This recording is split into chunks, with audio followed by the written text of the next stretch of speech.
자, 안녕하세요. 섭입니다. 오늘 알려드릴 팁은 엄청 짧은 팁입니다. 짧게 녹화를 할 건데, 짧으면서도 제일 중요한 포인트 중에 하나라고 생각하는 팁이에요.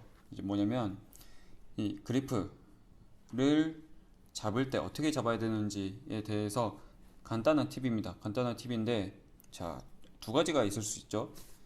이렇게 잡아서 치는 경우가 있고요. 이렇게 내려잡아서 치는 경우가 있습니다. 이 두 가지인데 나도 알게 모르게 여기에 대해서 신경을 쓰지 않았던 경우도 있었을 겁니다. 그런데 구멍을 뚫었는데 나도 모르게 이 구멍이 틀어지거나 이중으로 난다든지 내가 처음에 잡았던 위치에 뚫리지 않는 경우들이 종종 있습니다. 종종 있는데 그 이유는 뭐냐면 이 잡는 방식 때문에 그렇습니다. 이 잡는 방식 때문에 그러는데 어떻게 잡으셔야 되냐면 보시면서 잠깐만 생각을 해보셔도 이렇게 공중에 둔 채로 치는 것보다 이렇게 내려서 치는 게 훨씬 안정적이라고 생각을 하실 겁니다. 직접 잡아보셔도 똑같고요.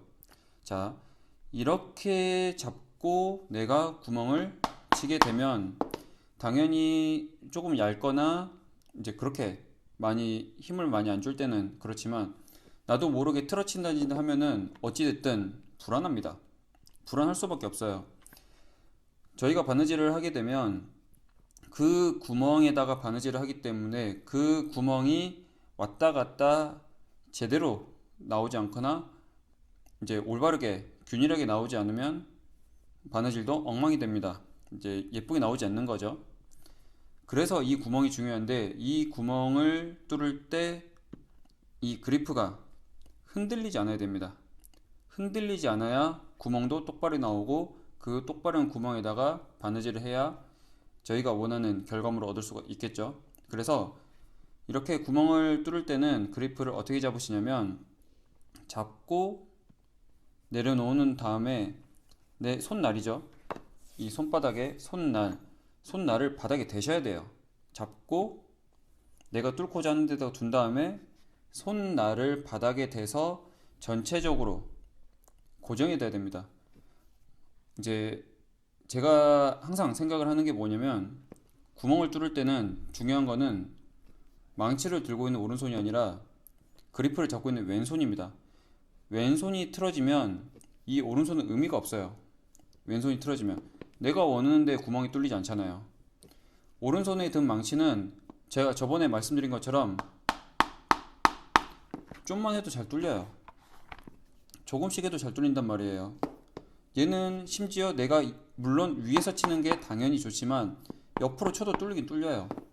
그런데 내가 구멍을 이렇게 잡았을 때 이렇게 공중에 대고 불안하게 해서 이런 식으로 틀어져 버리면 말짱 도루묵이 되는 거죠. 그래서 중요한 거는 이 그리프를 잡으실 때 잡고 내가 원하는 데다 둔 다음에 손날을 바닥에 대서 이 왼손이 안정적으로 고정이 되게끔 하시는 게 정말 중요합니다. 정말 중요한 거예요. 이게 엄청 간단하지만 이게 습관화가 되셔야 돼요. 이게 습관화가 되어야 내가 항상 망치질 할 때마다 이제 구멍을 뚫을 때 이 구멍이 흔들리지 않고 내가 원하는 데 이제 들어갈 수 있거든요. 그리고 구멍을 칠 때 세게 한 번에 빵 치지 마시고 그 육상 선수들 보면은 스파이크를 박는다고 하는 것처럼 처음에 몇 번을 살살 쳐버리세요. 스파이크를 박는 것처럼 스파이크를 박아놓고 그 위치에다가 그대로 뚫어버리면 이 그리프가 이제 흔들리기가 쉽지 않습니다. 오히려 내가 원하는 처음에 뚫고자 하는 위치에 살짝 박혀있는 채로 그대로 들어가는 거죠. 그래서 이 팁을 항상 생각을 해보시고 구멍을 뚫을 때 이제 내가 원하는 대로 뚫을 수 있게끔 연습을 한번 해보시는 게 좋을 것 같습니다. 자, 다음에는 다른 영상으로 찾아오겠습니다. 감사합니다.